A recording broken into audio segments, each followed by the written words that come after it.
আপনারা দেখতে পাচ্ছেন বর্তমান সিলেট বন্যার পরিস্থিতি। এদিকে রাস্তার পাশে যে দোকানপাটগুলো ছিল এগুলি পানির নিচে প্রায় তলিয়ে গেছে। দেখতে পাচ্ছেন চারদিকে শুধু পানি আর পানি। এটি হচ্ছে সুরমা নদী।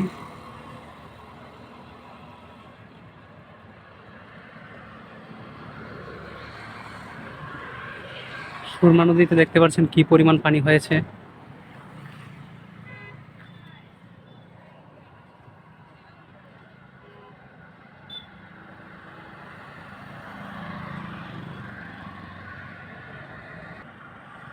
ঘর বাড়ি দোকানপাট পানির নিচে তলিয়ে গেছে।